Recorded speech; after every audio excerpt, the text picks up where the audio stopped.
What's up, everybody? It's MDP here to do another video. This video is going to be called "These are the conditions I would have for Jon Jones and Conor McGregor fighting at the July 4th UFC event." And when you think about it, Jon Jones, Conor McGregor, Ronda Rousey are the three biggest people in the history, the three biggest stars in the history of the UFC. So if they're going to have this inaugural July 4th event, if two of them want to participate, I would have to figure out a way for them to participate. Making pretend that, let's say I was the matchmaker. Let's say I had all of the power as the matchmaker. I would have to figure out a way. So I will make two conditions, one for Jon Jones and one for Conor McGregor. The condition I will make for Jon Jones fighting at this event would be, I will have the UFC lawyers draw up a legal document. And if Jon Jones gets in any legal trouble, any trouble with the law, between now and July 4th, he has to forfeit his show money. Meaning that if he does fight on the card, he's fighting for free. I would also put in the document, if Jon Jones has any banned substance in his body, in his system, he will have to pay back the show money. Meaning, if he fights, and then it's determined that he had a banned substance in him, he would have to pay back his show money. Now, I would also put in there, if Jon Jones gets in trouble with the law and has a banned substance in his body, then his MMA career is over. He will never fight again. He won't leave the UFC and go fight for PFL or ONE. His MMA career is over. And I will put all of that in the document and have Jon Jones sign it if he wants to fight at the July 4th event. That's his condition. On to Conor McGregor. If Conor McGregor wants to fight at the event, he would have to fight in a tune-up fight before the event. He will have to fight one time before the event. Now, I'm not going to lie. I will find the easiest tomato can I could find. I don't care if I got to take him from another organization, if I got to bring somebody out of retirement, if I got to bring somebody back that was cut. I would find him the easiest tomato can I could find so he could absolutely destroy him. Now, if Conor McGregor can't beat a tomato can, then he shouldn't be fighting at the July 4th event.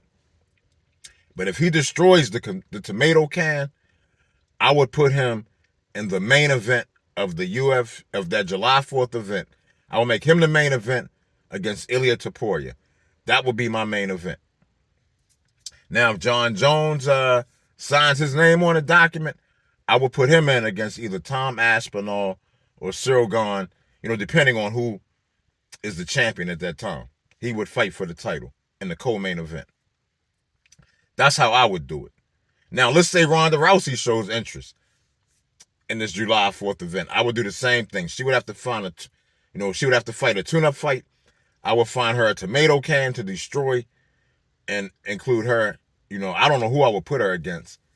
Man, I'm thinking if Ronda Rousey came back, man, the best opponent I would probably put her against would be Erin Blanchfield. Have Erin Blanchfield go up to 135, and they fight at 135. I think that's the best matchup for Ronda Rousey, if she decides. That's all hypothetical. She has expressed no interest in fighting at the July 4th event, but if she did. But, that's how I would do it. Now, another match I was thinking about, because I didn't realize that Valentina Shevchenko is already fighting Zhang Wei Li.